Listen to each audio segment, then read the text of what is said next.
वालेकुम अस्सलाम मैम, आ रही है। Okay, okay.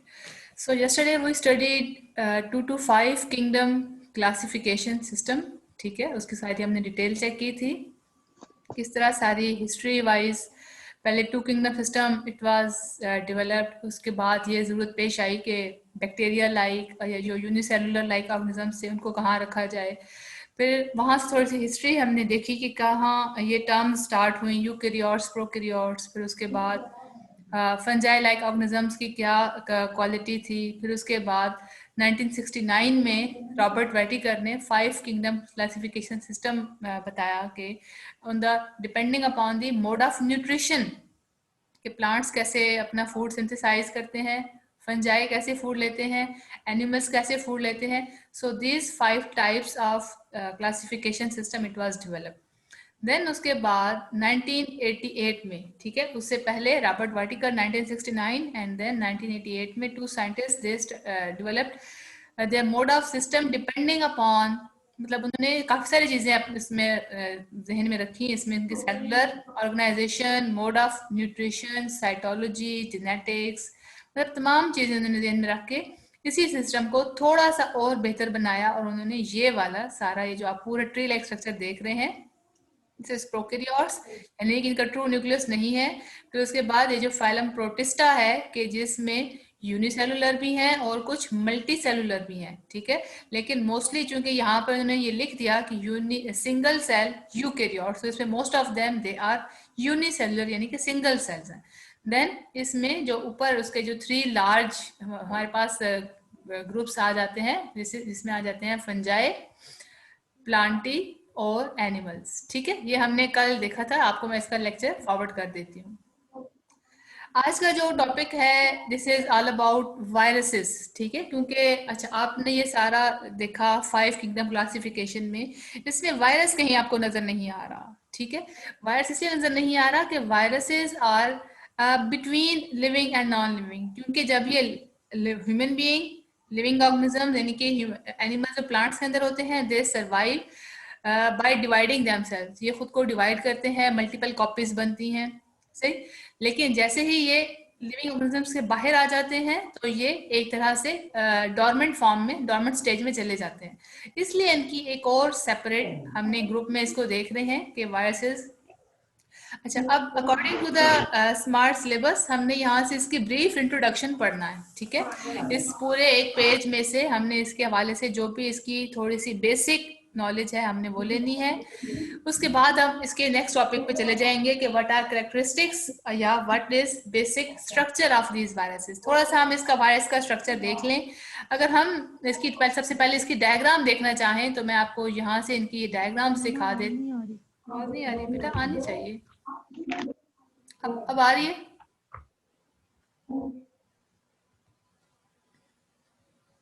अच्छा, ये आप देख रहे हैं, ये बेसिकली ये, अच्छा यहाँ से आपको ये वायरल स्ट्रक्चर नजर आ रहा है सबको? Yes ma'am. अच्छा, ये देखें यहाँ पर आपको एक इसका ये प्रोटीन कोट नजर आ रहा है, ठीक है। ये इसकी एक नेक है, ठीक है। यहाँ से इसकी एक प्लेट है, प्लेट के साथ इसकी टेल्स जुड़ी हुई हैं। एक तो वायरस का ये वाला स्ट्रक्चर है। कुछ वायरसेस का यूं इस तरीके से एक स्ट्रक्चर होता है, जैसे कि आजकल आप कोविड-19 का वायरस आप देख रहे हैं, कोरोना वायरस का, वो इसी तरीके से ही राउंड स्ट्रक्चर नुमा आपको चीज नजर आती है। अच्छा, अगर आप ये इस डायग्राम को देखें तो यहाँ पर इसकी सारी लेबलिंग है, ठीक है। अच्छा, इसमें आपको क्या क्या चीज नजर आ रही है कि सबसे बाहर जो इसका एक प्रोटीन कोट होता है, ठीक। इसी प्रोटीन कोट के अंदर, इसके अंदर यहाँ पर इसका डीएनए या न्यूक्लिक एसिड होता है, ठीक है। आपको यहाँ पर ये नजर आ रहा है डीएनए या इसका ये न्यूक्लिक एसिड, ठीक है। फिर इसके बाद ये इसकी शीथ यानी कि इसके नेक के बाहर जो इसकी कवरिंग है इसको कहते हैं शीथ। और ये इसकी टेल फाइबर्स हैं जिसकी हेल्प से ये अपने आप को जो भी लिविंग ऑर्गेनिज्म के ऊपर अटैच करता है, तो ये इसकी अटैचमेंट के लिए इसकी हेल्प करती हैं ये इसकी टेल्स। ये फ्लू का, इन्फ्लुएंजा का वायरस है और ये बैक्टीरियोफेज है, यानी कि ये बैक्टीरिया के ऊपर उसको डिस्ट्रॉय करता है या उसको डैमेज करता है। तो ये बैक्टीरिया ईटिंग वायरसेस हैं, ठीक है। इसका मतलब ये है कि viruses are even very smaller than bacteria. Viruses का साइज बहुत छोटा होता है बैक्टीरिया के मुकाबले में। अच्छा, अब यहाँ पर भी आपको ये बैक्टीरियोफेज, अच्छा फेज का मतलब हमेशा फेज वायरस के लिए लेते हैं, और बैक्टीरियोफेज यानी कि जो बैक्टीरिया को डिस्ट्रॉय करने वाले, बैक्टीरिया को ईट करने वाले वायरसेस हैं। ये देख रहे हैं, इसका प्रोटीन हेड, ये इसका टेल, ये इसकी फाइबर्स, ठीक है। इसी तरीके से ये मुख्तलिफ किस्म के, ये HIV एड्स का ये वायरस है, ये एडिनो वायरस, ये फ्लू का वायरस है। तो इस तरीके से डिफरेंट टाइप्स के वायरसेस पाए जाते हैं। ये आप इसको, इसका स्ट्रक्चर अगेन, इसकी प्रोटीन हेड, ये इसकी नेक और या शीथ कह लें, और ये इसकी प्रोटीन टेल या इसकी फाइबर्स। इस तरीके से काफ़ी ज़्यादा टाइप्स के वायरसेस होते हैं, और इनकी आपने स्ट्रक्चर देख लिया, इनकी शेप साइज देख ली। अब हम थोड़ा सा इसकी ब्रीफ हिस्ट्री देखते हैं कि ये वर्ड वायरस आया कहाँ से और इसका मतलब क्या है। ये जो वर्ड है virus, this is from the Latin word venom. Venom का मतलब पॉइजन होता है, ठीक है, इसका मतलब पॉइजनियस फ्लूइड है। और जब आप इसको डिफाइन करें, इसकी डेफिनेशन देखें, तो क्या डेफिनेशन है कि नॉन सेलुलर, ठीक है, non-cellular infectious entities which contain either RNA or the DNA, normally encased in proteinaceous coat। ये नॉन सेलुलर, देखिए ना, आपको इनके अंदर कोई cell, proper cell membrane, cytoplasm, इस तरह का आप देखते होते हैं एनिमल्स में या प्लांट्स में, इसमें आपको इसके कोई सेल्स नजर नहीं आते। ऐसे ही है ना, आपको उसका वो नजर नहीं आया स्ट्रक्चर, जैसा कि नॉर्मल एनिमल्स का या प्लांट्स का आपको स्ट्रक्चर नजर आता है। आपने इसका स्ट्रक्चर देख लिया, इसलिए आप इसको कह रहे हैं कि this is non cellular. Infectious, infectious इसलिए कहा कि ये डिजीज काजिंग है, ये डैमेज करते हैं प्लांट्स को, एनिमल्स को, ह्यूमन बींग्स को। इनके अंदर या तो RNA पाया जाता है या DNA पाया जाता है। DNA डबल स्ट्रैंडेड स्ट्रक्चर होता है न्यूक्लिक एसिड का, और RNA सिंगल स्ट्रैंडेड। और normally in case in a proteinaceous coat, यानी कि जो इसका आउटर कवरिंग होता है, जो दैट इज प्रोटीन शेप। मैं आपको दोबारा से इसी का स्ट्रक्चर दिखा देती हूँ, आप यहाँ से ये देख लें कि ये इसका DNA का स्ट्रक्चर है, ठीक है। अच्छा, आप चलें इस डायग्राम में आप देख लें, जैसे कि आपको ये इसमें नजर आ रहा है, ये जो इसके outer protein, this is outer covering this protein, और ये इसका DNA, देखिए आपको ये डबल हेलिकल नजर आ रहा है, ऐसे ही है ना, समझ आ रही है सबको? अच्छा, तो ये इसका आउटर जो कवरिंग है दैट इज प्रोटीन कोट, ठीक है, और ये इसका DNA का स्ट्रक्चर है, सही।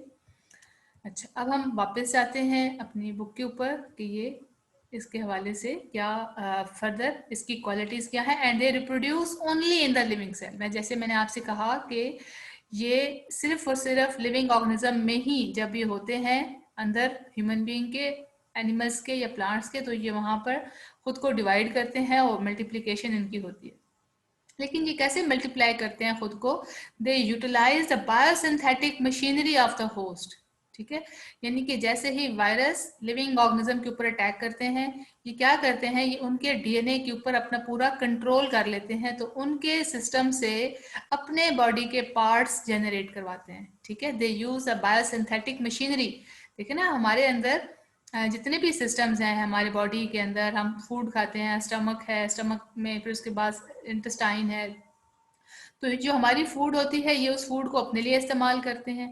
उसी फूड से ये अपने, जैसे कि देखें आपको अगर हम पढ़ेंगे वायरस का क्या पूरा लाइफ साइकिल होता है, तो कैसे ये अपने बॉडी के पार्ट्स जनरेट करवाता है जिस भी लिविंग ऑर्गेनिजम्स के होते अंदर होते हैं, और फिर ये क्या करते हैं, then transfer themselves efficiently to the other cell. एक सेल की पूरी एनर्जी उस सेल के पूरे सिस्टम को अपने बॉडी के पार्ट्स बनाने के लिए यूज करते हैं, और देन अगेन जब इसकी कॉपीज बन जाती हैं तो यही कॉपीज बहुत सारे दूसरे सेल्स को अगेन इफेक्ट करते हैं नेगेटिवली, उनको वो डैमेज कर देते हैं। ये तो हमने पढ़ ली इसकी थोड़ी सी डिटेल, ठीक। अब कितनी तरह के वायरसेस हैं, ठीक है। अच्छा, ये सबसे पहले फर्स्ट टाइम कहाँ जनरेट हुए, कहाँ से इनकी हिस्ट्री चली? Louis Pasteur 1822 and Robert Koch, उन्होंने ये वर्ड जनरली रेफर किया, और इसका मतलब भी है a poison associated with a disease and death, यानी कि वो चीज़ की जो बीमारी हो फिर उसके बाद डेथ काज कर देते हैं। This is initially this term was used by Louis Pasteur and Robert Koch. अब थोड़ी सी आजकल जो इसकी डेफिनेशन है that is little bit different, ठीक है, क्योंकि आजकल हमने, जैसे कि मैंने आपको इसकी डायग्राम सिखाई, तो इनको हमने कैसे रिकॉग्नाइज किया? पार्टिकल्स ऑफ न्यूक्लिक एसिड, ठीक है, हमने देखा उसके अंदर डीएनए आरएनए देखा विद अ प्रोटीन कोड, यानी कि इसके ना जो आपने इसकी इर्द गिर्द कवरिंग देखी। अच्छा, अब now they replicate in living cell, वो लिविंग सेल्स के अंदर रेप्लिकेट भी करते हैं and cause many diseases such as influenza, hepatitis, small pox and AIDS. तो बहुत सारी बीमारियां जिस तरह इन्फ्लुएंजा है, हेपेटाइटिस, स्मॉल पॉक्स, एड्स, तो इस किस्म की ये डिजीजेस काज करते हैं। अच्छा, अब वो जो ब्रांच टोटली जो साइंस की है जिसके अंदर हम बायोलॉजी को, वायरसेस को स्टडी करते हैं, दिस इज कॉल्ड वायरोलॉजी। ठीक होगी बात? अच्छा, यहीं पर हम एक टर्म अगेन इसके साथ ही चेक करते हैं कि वैक्सीनेशन, वैक्सीन क्या चीज़ होती है। ठीक है, इसमें हमने ये देखना है कि बेसिकली वैक्सीन्स भी हमारी जो वायरस ही होते हैं उन्हीं के ही या तो डिजीज या उन्हीं के वीकेंड, जब हम वैक्सीन बनाते हैं तो उसी बीमारी के डेड यानी कि मरे हुए या फिर उसके कमज़ोर शुदा वायरसेस को हम करके हम उसको डिजीज आदमी के अंदर लगाते हैं, तो उससे क्या होता है कि एंटीबॉडीज जनरेट हो जाती हैं और वही एंटीबॉडीज हमारे बॉडी को उस बीमारी से बचाती है। अच्छा, अब ये थोड़ा सा एक बेसिक हिस्ट्री है, ठीक है, बेसिकली अभी ये हमारे सिलेबस में नहीं है, लेकिन थोड़ा सा आपकी अंडरस्टैंडिंग के लिए इसको मैं एक दफ़ा रीडिंग दे देती हूँ ताकि आपको समझ आ जाए। Some viral diseases has been known for centuries. जाहिर है जब पिछले चंद सदियों में डिजीजेस के बारे में इतनी इन्फॉर्मेशन नहीं थी, इतनी ज़्यादा नॉलेज नहीं थी, इतनी मॉडर्न टेक्नोलॉजी नहीं थी, तो उस वक्त इनकी प्रिवेंशन थोड़ा सा मुश्किल काम था। जो अंडरस्टैंडिंग बढ़ती गई, साइंस थोड़ा सा और ज़्यादा उसमें टेक्नोलॉजीज में बेटरमेंट आती गई, तो चीज़ों का पता चलता गया। प्रिवेंशन का मतलब? प्रिवेंशन का मतलब होता है बचाव, प्रिवेंट से निकला है बचाना। In fact, the first infectious disease against which effective method of prevention was developed was a viral disease। कहते हैं कि जो सबसे पहली infectious, infection का मतलब होता है जो ये बीमारी फैलने वाली बीमारी होती है।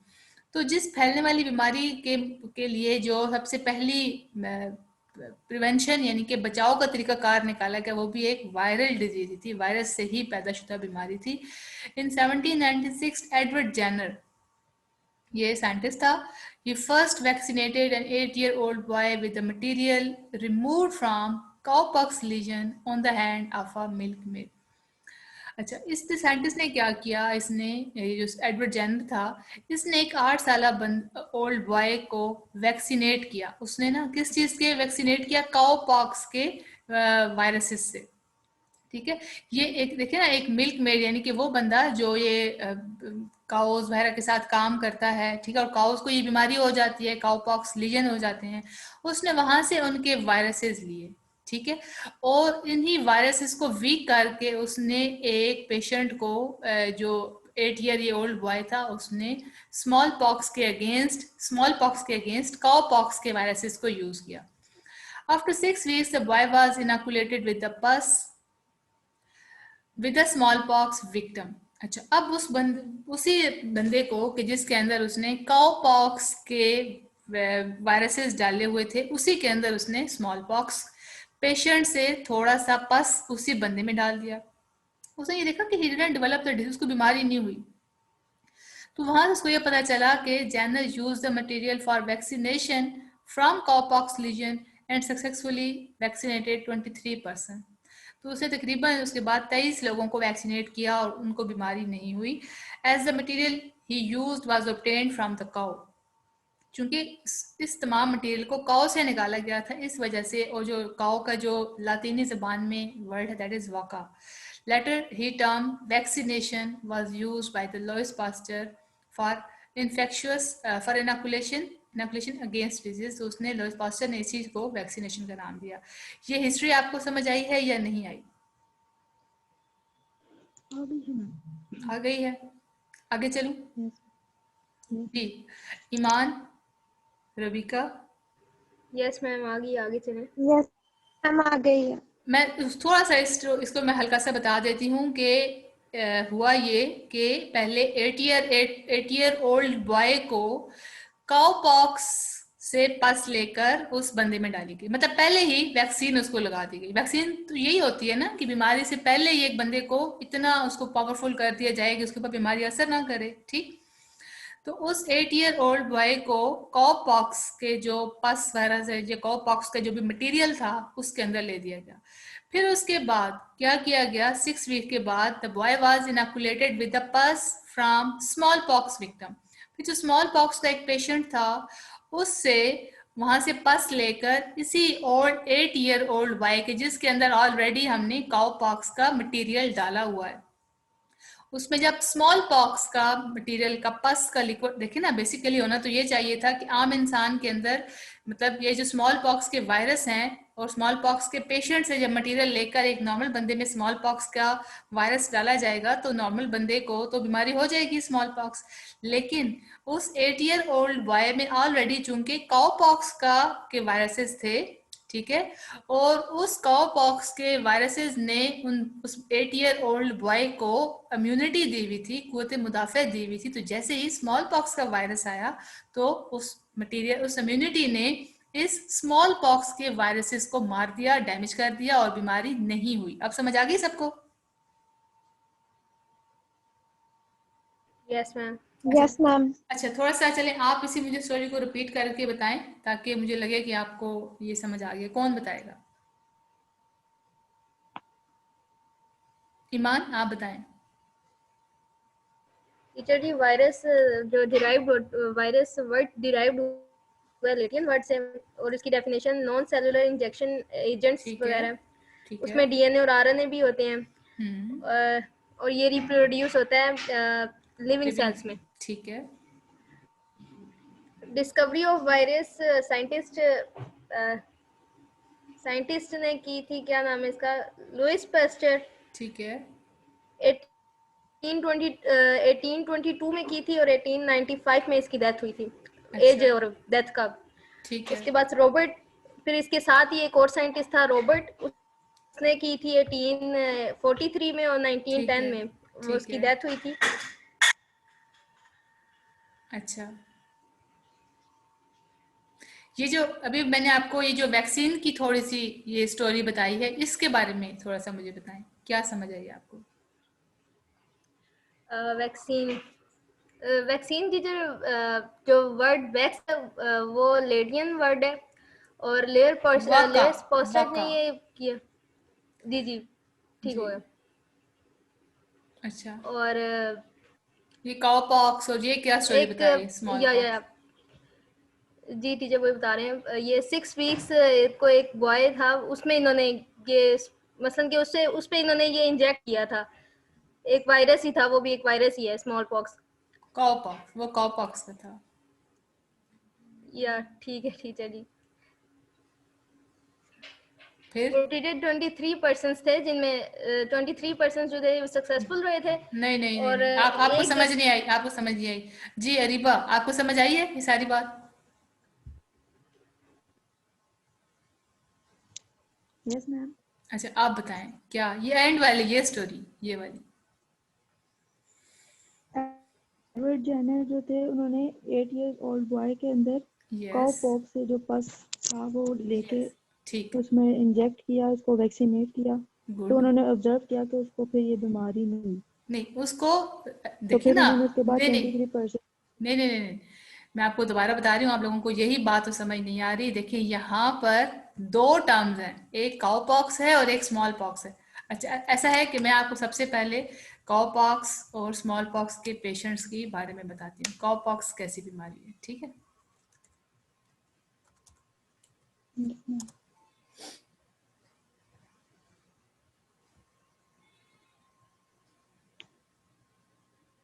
ये ये इस मुख्तलिफ किस्म की ये काउस को होने वाली बीमारी है, ठीक है?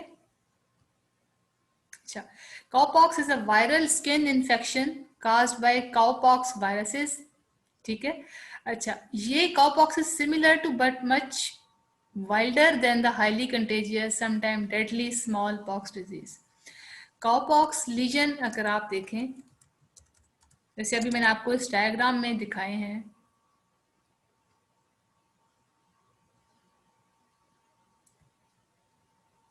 ये इस किस्म के ये काउपॉक्स लीजन्स हैं। इसी को अगर आप स्मॉल पॉक्स में देख लें,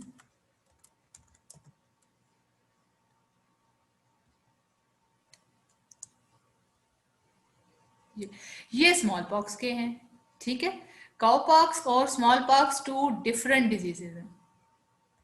समझ आ रही? Yes ma'am. Yes ma'am. Small pox versus cow pox. अच्छा,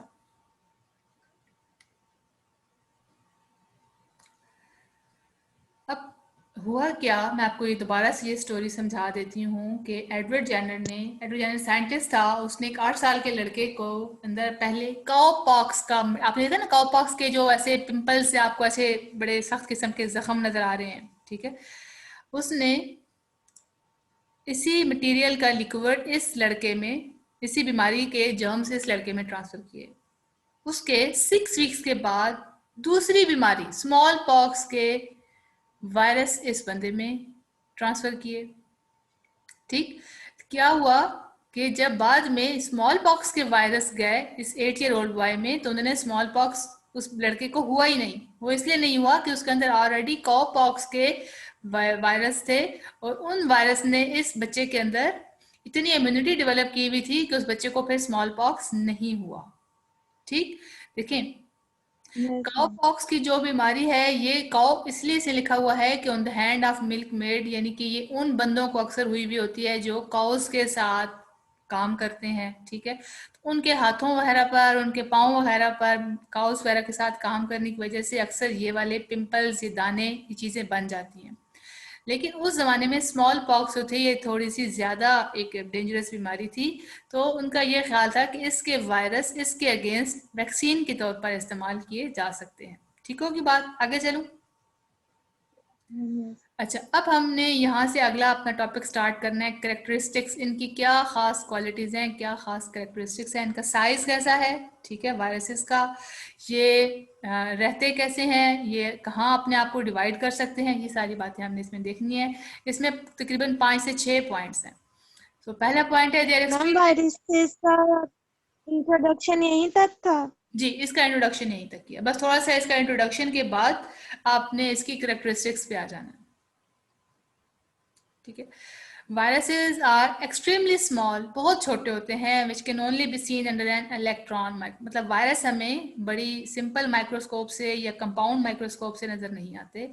इनका साइज कितना होता है, 250 nanometre of the pox virus to 20 nanometre of parvovirus, मतलब ये 250 नैनोमीटर, नैनोमीटर होता है 10⁻⁹, ठीक है।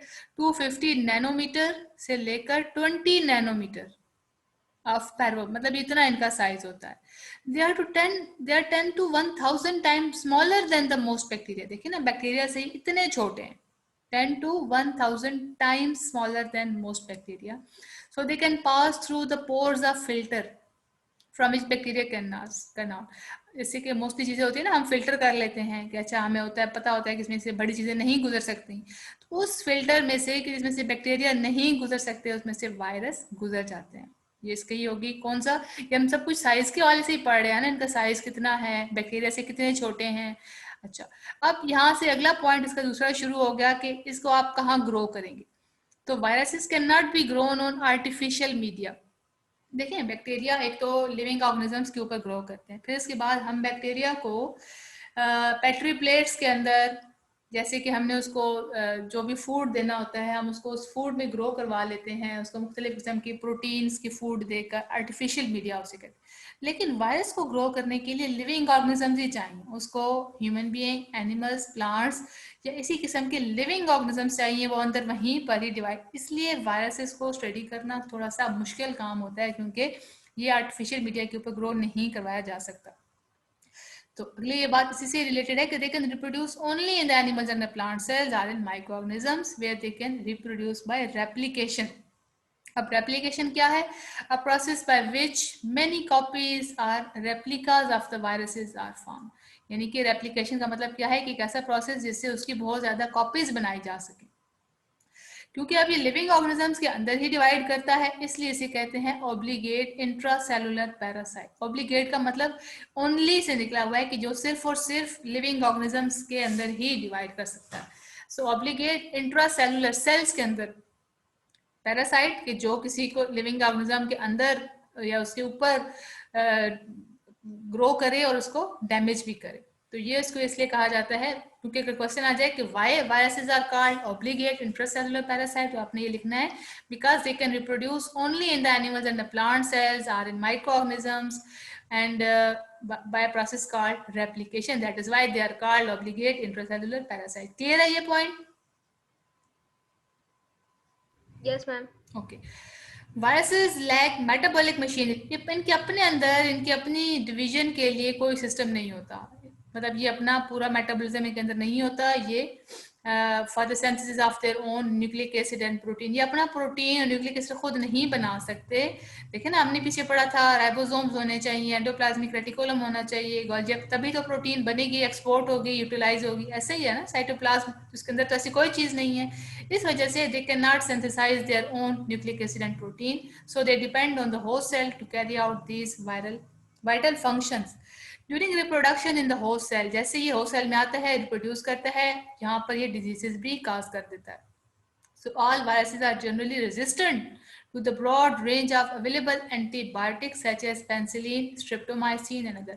देखिए, हमें जब फ्लू वगैरह होता है तो हमें यही कहा जाता है कि मेडिसिन नहीं लेनी, वो इसलिए नहीं ली जाती क्योंकि हमारे वायरसेस ऑलरेडी चेंज होते रहते हैं, अपनी शेप को, अपने उसकी आउटर कवरिंग को बदलते रहते हैं, जिसकी वजह से हमारी दवाइयाँ उनके ऊपर असर नहीं करती और ये रेजिस्टेंट भी होते हैं, यानी इनके ऊपर मेडिसिन असर नहीं करती। सो इसलिए हमें फ्लू वगैरह में नॉर्मली का ये ग्रीन टी वगैरह इस किस्म की चीज़ें हमने इस्तेमाल करनी होती हैं, कोई मेडिसिन हम इस्तेमाल नहीं कर सकते। So this was all about basic introduction and characteristics of the viruses, ये आपने अच्छे से याद करना है, ठीक है। और सब ने ये मुझे लिख के आज के टॉपिक सेंड करना है, okay. I will check your answers. Okay students, जी। अल्लाह हाफिज। Yes ma'am.